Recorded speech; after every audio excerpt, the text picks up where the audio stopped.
तो सभी साथियों को नमस्कार। साथियों, आज हम बात करने वाले हैं यूजीसी नेट में जो ज्योग्राफी है इनका सब्जेक्ट। जैसा कि अभी एनटी के जो सेकंड फेज के एग्जाम होने हैं अगस्त में 12, 13, 14 अगस्त को, और पहले फेज के एग्जाम जुलाई में हो चुके हैं। तो चूंकि जैसा कि अब अगस्त में जो बड़े बड़े सब्जेक्ट हैं, मेजर सब्जेक्ट हैं, जैसा कि हिस्ट्री है, ज्योग्राफी है, पॉलिटिकल साइंस है, और भी सब्जेक्ट हैं, तो इनके एग्जाम अभी बाकी हैं। तो आज हम बात करेंगे ज्योग्राफी के बारे में कि ज्योग्राफी के लिए क्या रणनीति होनी चाहिए और हमको किस किन चीज़ों पर ज़्यादा फोकस करना है। क्योंकि मेरा भी ज्योग्राफी सब्जेक्ट है, मैंने एमए ज्योग्राफी से किया है और मैं भी इस बार एग्जाम दे रहा हूँ। तो ज्योग्राफी में जैसा कि 10 इकाई हैं और 10 इकाइयों में इनमें से कुछ जो इकाई हैं वो बहुत महत्वपूर्ण है, वहाँ से क्वेश्चन ज़्यादा आने के चांस रहती हैं। जैसा कि इसमें जो भारत का भूगोल है, तो कहीं न कहीं इस भाग से क्वेश्चन लगभग 15 से 20 क्वेश्चन यहाँ से आते हैं एक ही टॉपिक से, क्योंकि इसका बड़ा सिलेबस है और 10 इकाई हैं। वैसे 10 इकाई हैं तो हर इकाई से 10 क्वेश्चन आना चाहिए, लेकिन इंडियन ज्योग्राफी है ना, इससे अधिकांश क्वेश्चन आते हैं। तो हमें इस वाले भाग को ज़्यादा ध्यान रखना है और यहाँ से हमें अच्छे से इन इस टॉपिक को तैयार करना है। और इंडियन ज्योग्राफी में विशेषकर जो फिजिकल वाला भाग है, जैसे कि हिमालय है और नदियाँ हैं, मिट्टियाँ हैं, वन हैं, कृषि है, ये जहाँ से ज़्यादा वो कवर करता है, तो इन चीज़ों पर हमें ज़्यादा फोकस करना है।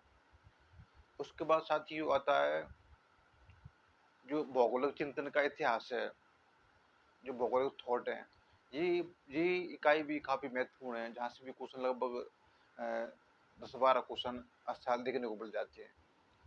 तो इसमें जो जैसे कि रोमन भूगोलविद्ता हैं, यूनान के भूगोलविद्ता हैं, और इन पर थोड़ा ज़्यादा ध्यान देना है, जहाँ से क्वेश्चन ज़्यादा आते हैं। और जो अरब से भी हैं, जैसे अल मसूदी है, अल बतूता है, तो इस तरह के क्वेश्चन उन्होंने कौन कौन से बुक्स लिखी हैं और ये किसके शासनकाल में भारत में आए थे, और इन चीज़ों को ज़्यादा वो कवर करता है। तो इनकी ज़्यादातर जो है ना, इनका जो क्रम है, कभी कभी ये पूछ लेता है, और कौन सा जो भूगोलविद्ता है वो किस देश से है, किस स्कूल से है, तो ये चीज़ें ज़्यादा एग्जाम में पूछ जाती हैं, तो आप इनका विशेष कर ध्यान रखें। उसके बाद जो अगला टॉपिक है, वो जैसा कि भू-आकृति विज्ञान है, पहला ही टॉपिक है, तो ये भी काफ़ी महत्वपूर्ण है, तो इसको भी हमको अच्छे से पढ़ लेना है। इसमें जैसे कि जो भू-आकृतियाँ हैं, जैसे कि हिमनद हिमनद है और समुद्र है और जल है, पवन है, इनके द्वारा जो भू-आकृतियाँ जो बनाई जाती हैं, तो यहाँ से आसानी का 2 क्वेश्चन देखने को मिल जाता है, तो इस वाले भाग को थोड़ा अच्छे से कर लें आप। और उसके अलावा जैसे कि भूपर्वट्टी है, तो इसमें जैसे कि कौन सी सीमा में, जैसे कि क्रस्ट और मेंटल के बीच कौन सी सीमा बनती है, क्रूड और जो भारी क्रूड है और आंतरिक क्रूड है, तो इसके बीच कौन सी सीमा बनती है। तो इस तरह से ये क्वेश्चन भी हमें देखने को मिल जाता है हर साल, तो इस वाले भाग को भी हमें कर लेना। दूसरा दूसरा है जलवायु विज्ञान, इससे भी हर साल लगभग 10 से 12 क्वेश्चन पूछे ही जाते हैं। तो इसमें भी तो जो चक्रवात हैं, जो भारत की जो जलवायु है, जो कोपेन की जलवायु है, तो ये वाला भाग काफ़ी महत्वपूर्ण है।